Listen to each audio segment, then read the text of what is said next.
Welcome to Inside the 12. I'm your host, Pete Souza, and here to help us break down another action-packed week of Big 12 hoops, the Hooper himself, Baylor great King McClure. Every time you say Hooper, I really want to just throw up a jump shot real quick. I would love to see that. No, but listen, anyways, I'm glad to be here because I was snowed in last week, couldn't drive on the icy roads, and now I'm here in person with you. It's always good to see your face, Pete. When's the last time you played basketball? You know, I actually played basketball 2 times this week, and I'm playing again tomorrow morning. I'm starting to get back into it. I got to lose some weight. We need to stay you right here. I don't need you going to the G League or over to Europe. You need to just stay right here. Stay off that court. All right. But on the court, a huge week for the Big 12. The top 6 teams in the conference actually paired up against each other for midseason tests. Nowhere else to start but in Ames. That's where number 2 Iowa State dismantled 9th-ranked Kansas 74-57. A storyline going into the game, how would the Cyclones adjust without forward Milan Momcilovic? Curtis Jones took care of that for us. His second start of the season, he was lights out, King. Man, he was phenomenal. 25 points, 8 for 11 in the first half, 4 for 5 from the three-point line, 20 points in the first half. He leads the team in scoring at 17.8. I'm a basketball player, so I round up to 18. He leads the team in scoring at 18 points per game off of the bench. This is the best 6th man in the country, hands down. Yeah, the third straight 20-point-plus game for him. He's got 7 on the season. You know the Cyclones can score, but they held Kansas to their second lowest point total of the season. How do they do it? Well, Hunter Dickinson got in foul trouble. I thought that was key to the game.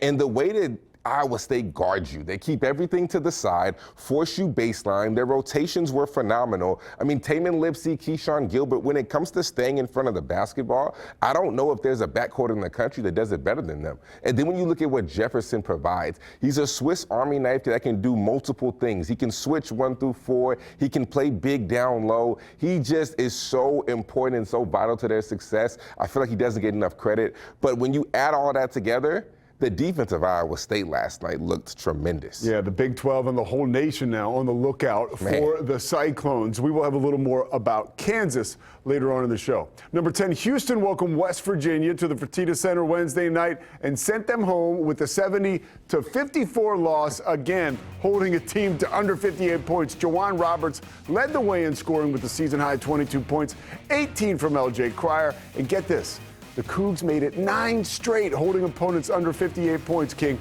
This is got to be one of the most complete teams, if not the most complete in the Big 12. You know, I don't know if I'd say they're the most complete team, but what I will say is offensively, that's where this team is so dangerous because last year we knew they were good, but they have gotten so much better on that end. I mean, Sharp's efficiency from down low has improved by almost 10%. I think Uzan is a better offensive scorer than Jamal Shead. Jamal Shead was a leader, a playmaker, a better defender, but when you talk about strictly the offensive category, I think Uzan is overall better.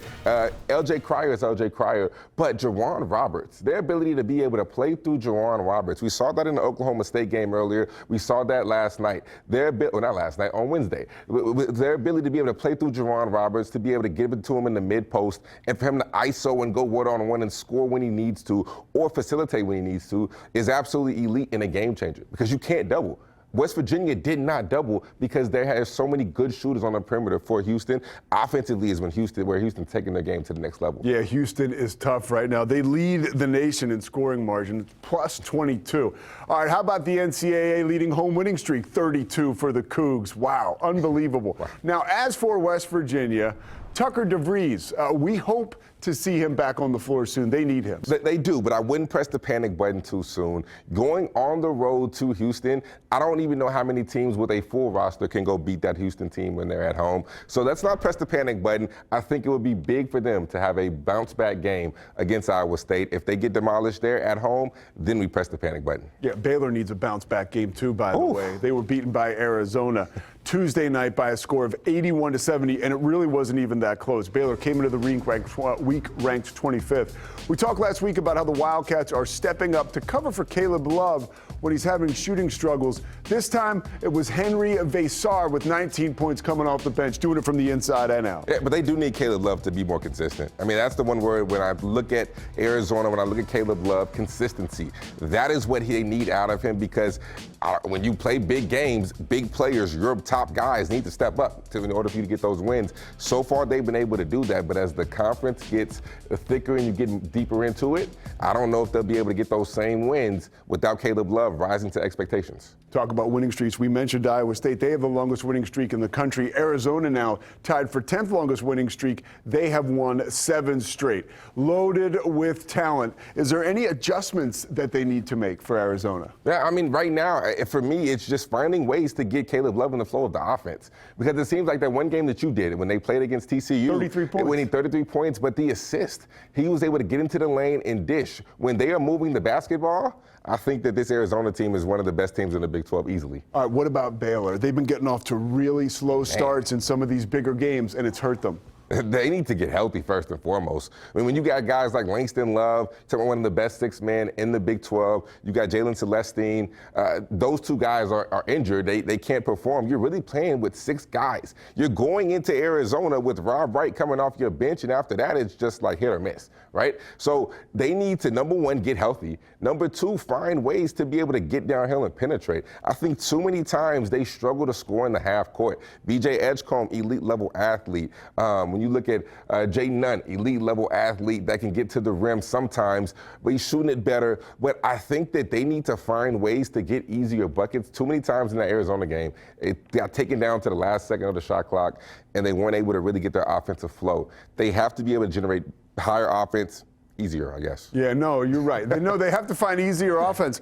UCF, I did that game the other night. Keshawn Hall put on an absolute show. 40 points, 7 rebounds, and 6 assists. But one of the reasons that I can talk to you about that game, like I mentioned, I got to call it. But yeah, they got easy buckets, though. Keshawn Hall got easy buckets early. He was getting down in the paint, getting the ball, and he was able to go up and score. What is that like, King, when you're a scorer and you can get the ball to go in the basket like the first 3 times of the game, right? All of a sudden, I bet the basket's looking a little bigger. Well, Keshawn Hall, we were talking about Baylor and what they didn't have, but Keshawn Hall is a late shot clock guy. He's a guy that if it's running down 5, 4, 3, 2, 1, give him the ball and he's going to create a bucket. It's like he's out there on a park, just creating offense and just cooking people. The way he can get to the rim, the versatility in his game, Keshawn Hall is an elite level bucket getter with an exuberant amount of confidence, and you see that every single time he steps on the basketball court. So he's a late shot clock guy, and I know Johnny Dawkins is so happy that he has this young man. Enough said. Enough said. Coming up next on Inside the 12, we're talking Kansas basketball with one of their all-time greats, 2005 Big 12 Player of the Year, Wayne Simien joins the show, sharing his insights on this year's squad and helping us preview the upcoming Sunflower Showdown on CBS Saturday.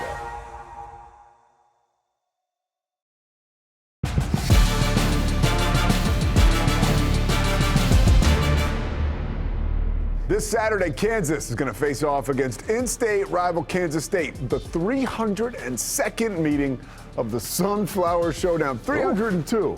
That's a lot. That's a lot. That's a long time, Pete. 1 o'clock on CBS, and joining us now to talk about the rivalry and this year's team, 2-time All-American and 2005 Big 12 Player of the Year, also a first-round pick and NBA champion, Wayne Simien. How's it going, Wayne? It's going great. Thanks for having me on, guys. Thanks for all you're doing to highlight Big 12 basketball. You guys have been fantastic. Yeah, well, it's easy with this great basketball. And what wasn't easy was that Wednesday night game for Kansas. You go into Ames, right? Ames is almost becoming the new Lawrence. You played under Bill Self. That was a tough loss for the Jayhawks. How do you think he handled his team after the game? What was his message? Yeah, well, I think any way you slice it, whether it was back in November when we were preseason #1 and playing like the #1 team in the country, you can look on the schedule and circle that game in Ames and know that it was going to be a dogfight and a tough one to escape from there unless you're fully assignment correct and the hardest playing team on the court. That happened in spurts last night for the Jayhawks, but when you're on the road in Ames, Hilton Coliseum, one of the most electric environments in all of college basketball, it can't happen in spurts. You got to put a full game together, and it slipped past them a little bit. Probably didn't finish that first half the way that they wanted to. 2 minutes left. down 2 and then open it up to a 10-point lead going into half, and not enough closing speed to be able to cut into that deficit, especially with Hunter Dickinson being in foul trouble, especially with your heart and soul defensively. KJ Adams going out with a shoulder injury, and then of course Curtis Jones being on fire there. Deshaun Jackson having a big game off the bench defensively, being -10 on the glass on the road. Not a great recipe for a road win for the Jayhawks. You know, Wayne, I still think that this Kansas team is one of the best teams in the country, and I feel like they haven't really hit that level because they haven't gotten the level of production they needed to from some of these transfers. We see Zeke Mayo being great, but what is it going to take for guys like Storr, Coit, or Rylan Griffin to join the party and be those guys who we used to seeing them be? Yeah, you know, this Kansas team is probably reaching a little bit to still establish its identity. You know, when we've seen the success earlier in the league, a lot of that success happened because of the effort and the energy we were playing with, being the most competitive on the team. When I think about being competitive, it's not just trying hard, but it's also making sure that you're disruptive defensively, and you're able to impose your will on the other team offensively. And then this team does a great job of playing together, averaging 18 assists a game, but they are really elite and hard to beat when that assist category gets plus 21. Still trying to put some of the pieces together with some of the portal ads. Of course, Zeke Mayo stepped up and being really, really great. But who's going to step up and be that?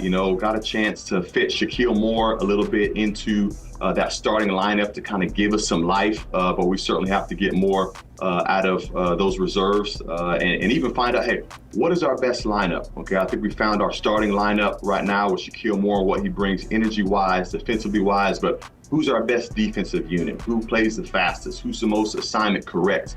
Who gives us the chance to get defensive stops? And I think at this time, Kansas is still kind of yo-yoing and toying with those lineups. But it's great to have one of the best in the country, Bill Self, at the head chair, figuring that out as we get into conference play further. Well, the opportunity to figure it out and for us to see how they figure it out comes up this weekend, the return of the Sunflower Showdown. This rivalry goes back to 1907. What is the atmosphere like in Lawrence when the Wildcats come to town? The atmosphere when it comes to the Sunflower Showdown is this: nothing else matters. Okay, not the loss earlier in the week to Iowa State, not what's coming down the pipe with TCU on the road. You're not paying attention to anyone else's conference matchups and worried about who's beating who and what the implications of that are. You are fully focused on beating your rival Kansas State, a very dangerous Kansas State team, mind you, as they are on a 4-game skid, pretty much playing with house money. This is the type of win that they're seeking that could really jumpstart their season, and Jerome Tang is one of the solid motivators around, particularly in the conference. And so, hey, nothing else matters. Beating your rival, protecting your home court, and they're going to be locked in to do just that. You played in 9 of these games, including senior night. How special was that? Yeah, really special. Being a Kansas kid and understanding really what the rivalry means, knowing when my mom and dad had to go to the factory at Hallmark Cards the next day, they're going to be intermingled in with Kansas State fans, making sure my mom didn't have to lower her eyes to anybody, having to take the responsibility of letting some of the younger guys or guys that aren't from the area know what this game really, really means. Those are some of the responsibilities that some of the local guys and the team leaders like me had to make sure, especially now as we're in an era where just seeing Kansas on your chest doesn't automatically win games. Being in Allen Fieldhouse doesn't automatically win games, but you got to make sure you bring it each and every time you step on the court. All right, let's look ahead to Saturday. So on paper, this looks like a good matchup for the Jayhawks, but you never know when it comes to rivalry games. What does Kansas need to do to get the W this weekend? Well, for me, my eye and affinity goes towards the matchup in the middle. Of course, I'm always going to watch and gravitate and be extra critical of the bigs, and this is a pretty interesting narrative that you guys have been following. We got 2 Big Ten former foes going at it. Coleman Hawkins, Hunter Dickinson, both who have received a little bit of scrutiny maybe for not playing up to their expected potential. Both are more than capable of dominating and taking a game over. And so I think it's going to be really important for those guys to really establish a presence for their teams to be victorious in this difficult matchup and battle. And so that's what I'm going to be looking forward towards seeing on Saturday. All right, the 302nd meeting of the Sunflower Showdown tips off Saturday at 1 p.m. on CBS. Wayne, thank you so much for joining us on Inside the 12. Best of luck to your Jayhawks this season. Thanks so much, Rock Chalk. All right, by the way, does he sound like somebody that played for Pat Riley, Eric Spoelstra, Roy Williams, and Bill Self? That's not a bad that's a great group of coaches to really learn from. NBA legends, college legends. We're going to take a quick timeout when we come back. Big 12 Women's Hoops insider Rachel Galligan joins us to break down an action-packed women's basketball weekend. That is next on Inside the 12.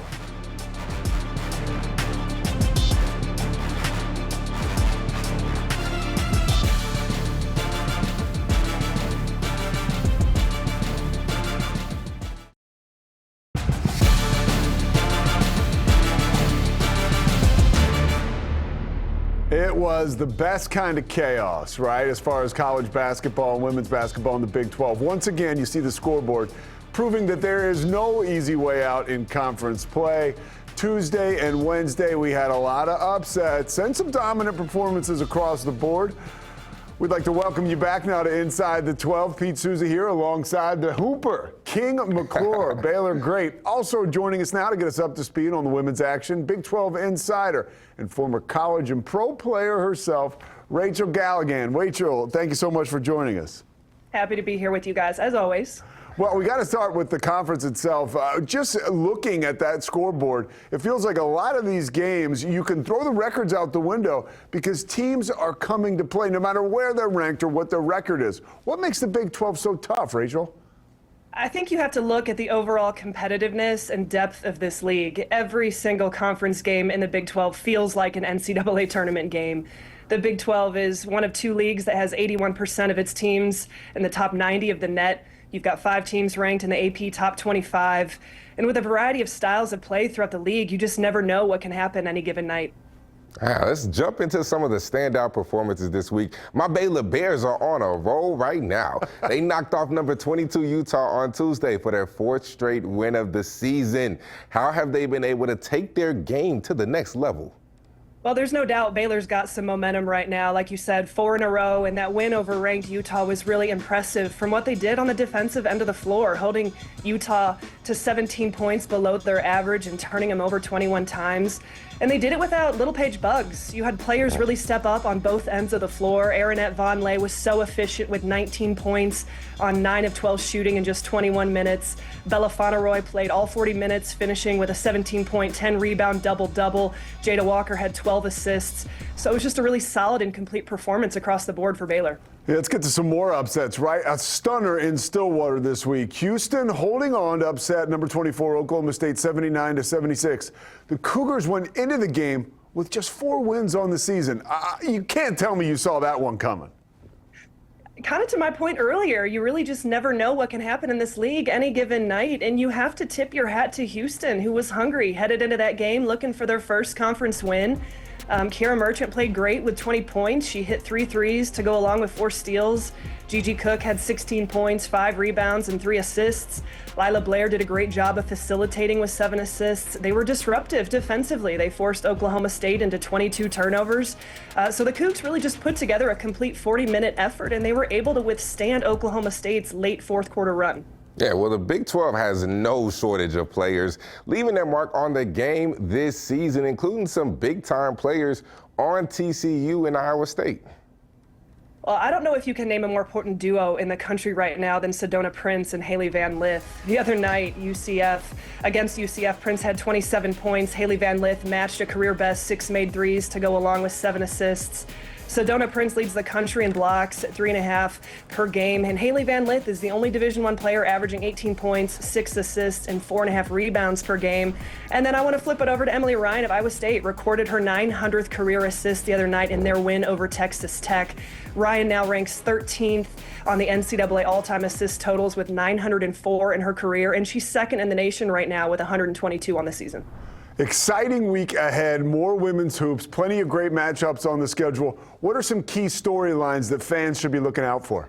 Well, storylines and games, this is going to be a big-time weekend, some really great matchups. I personally am eyeing that Utah at TCU game on Friday. That's a big-time ranked matchup between number 10 and number 23 in the country. There's a ton of star power in that game, as we just talked about.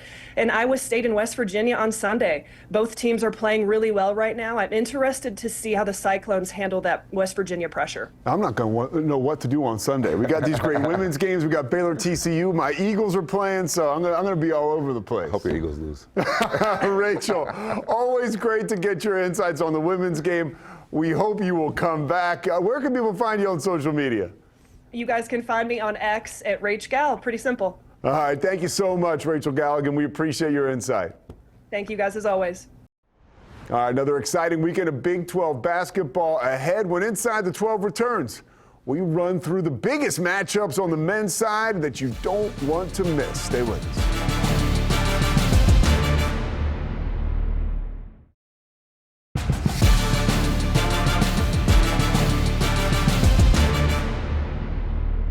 Another packed weekend of Big 12 hoops action coming at you. 7 games on the schedule on Saturday. Number 10 Houston versus UCF. Getting things started at noon on CBS Sports Network. TCU at Baylor, closing out the slate on Sunday. Welcome back to Inside the 12. Pete Souza here alongside King McClure. And it is time for What to Watch, presented by Children's Health. We're going to start with the Sunflower Showdown. Kansas is looking to get back in the win column when they host Kansas State Saturday at home, 1 p.m. Eastern time on CBS. You know Kansas is going to be coming with something to prove. How does Kansas State pull off what would be a magnificent upset? Howson, 5 threes. Coleman, 20 and 10. That's it. We're specific there. Simple. Simple. Right. Both of those things happen, they have a chance to pull off an upset. Arizona, they got a 7-game winning streak that is on or at risk here. They go into Lubbock to take on Texas Tech. That game is 2 p.m. on ESPN2. What do you think about Darian Williams and his progress? He's been phenomenal. Coach Mack challenged him. He needed him to be that level of scorer. He's such a good facilitator, but they need him to take over games. That's exactly what he's done. Over 15 points per game in the last four contests. He's really taken that step forward as far as being that level of a scorer that they needed, especially when JT Toppin was struggling to be able to get back to where he was before the injury. Second-ranked Iowa State facing off with West Virginia on Saturday at 5 p.m. Eastern. Our guy King going to be on the call for ESPN+. What are you excited about to see in Morgantown? The bounce back for West Virginia. How do you respond after a tough loss? You're going against a similar style of defense. Houston and Iowa State, very, very similar in their styles that they play on the defensive side. So how do you bounce back? Will Tucker DeVries get back? Iowa State, you beat Kansas. Typically in the Big 12, when I was playing, if you beat Kansas, that next game could always be a struggle because you're in that Kansas hangover.